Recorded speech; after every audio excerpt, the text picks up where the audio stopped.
The key question here is, why did the revolutions of 1820 and 21 take place?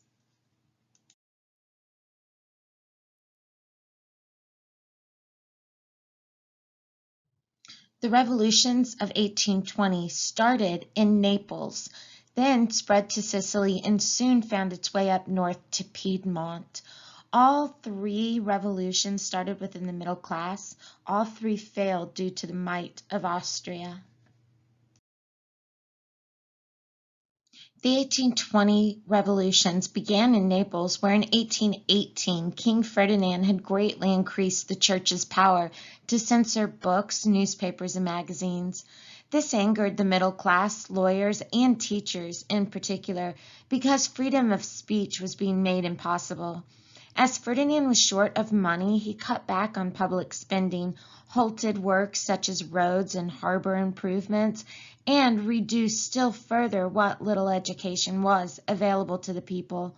Poverty, corrupt government, and restrictions on personal freedom became general. In January 1820, news of a revolution in Spain encouraged the Carbonari and liberals in Naples to take action.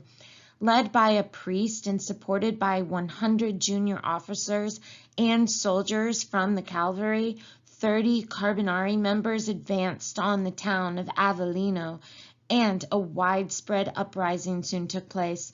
The attempt by the government troops to round up rebels was very half-hearted, particularly after one of the commanding officers, General Guglielmo Pepi, led one infantry and two cavalry regiments to join the rebel army, with himself at the head of what had now become a revolution.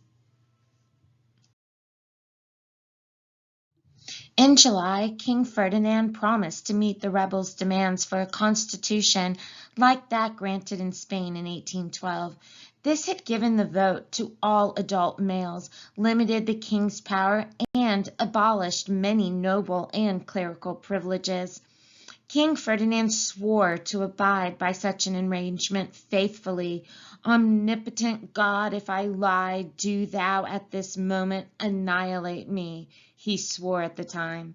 For a time it looked as if the revolution had been a success, especially when the revolutionaries, led by General Pepe, marched into the city of Naples and were received by the king. A new government was appointed. Pepe was put in charge of the army, and the Carbonari gained large numbers of recruits.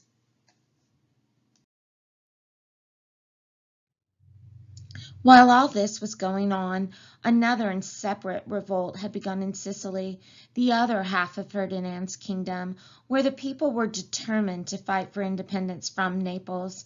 Sicily had been forcibly united with Naples in 1815, and civilians felt that Ferdinand's government was concentrating on Naples and neglecting their island's needs.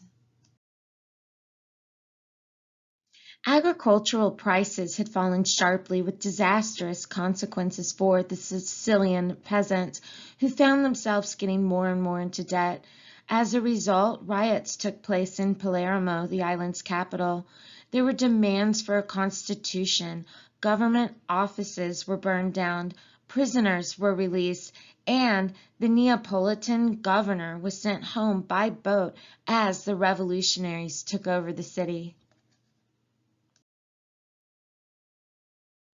In Naples, the first meeting of the newly elected parliament took place in October 1820. Its members were middle-class professional men, lawyers, bankers, and merchants, along with a few noblemen, some priests, but of course no peasants or women. Members discussed what happened in Sicily and agreed that at all costs the island must remain part of the Kingdom of Naples.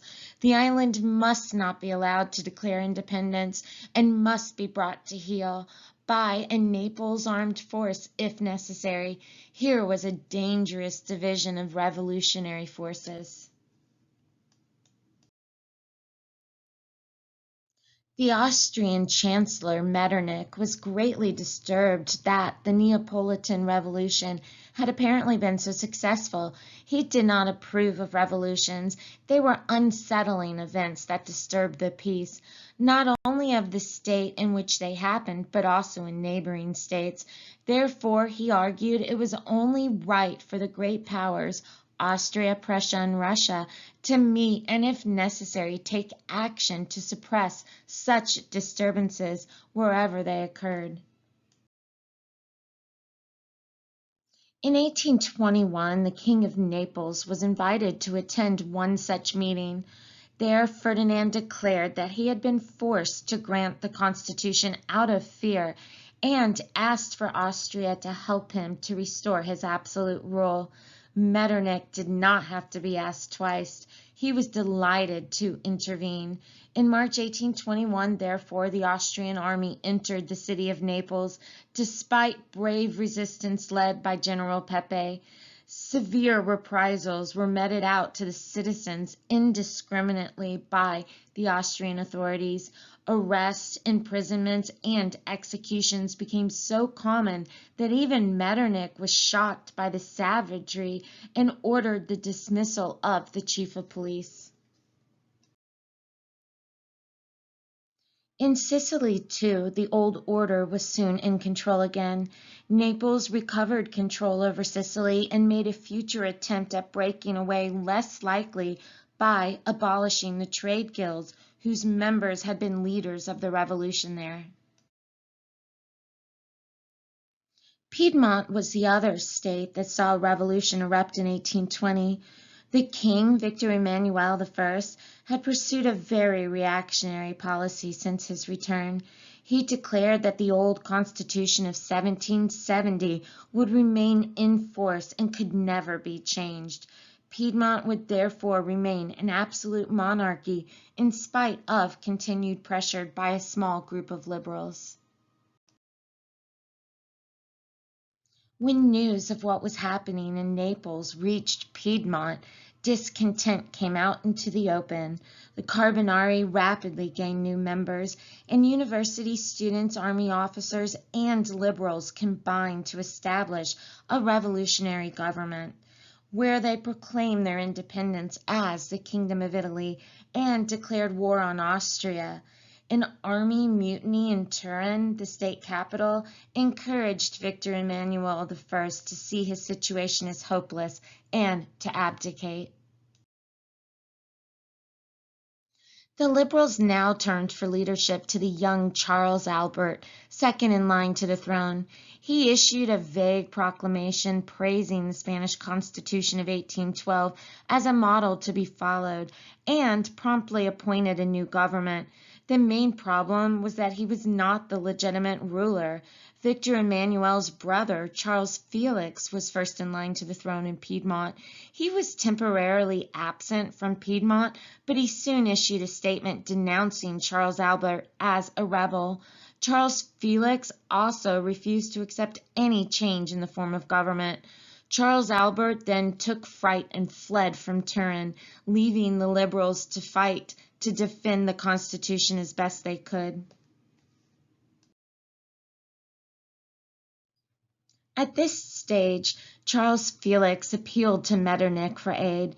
This help came, and Austrian troops, together with troops loyal to Charles Felix, defeated the forces of the Turin rebels at the Battle of Novara in 1821. Hundreds of revolutionaries went into exile. The 1820-21 revolutions were over, and until 1823, Piedmont was occupied by an Austrian army.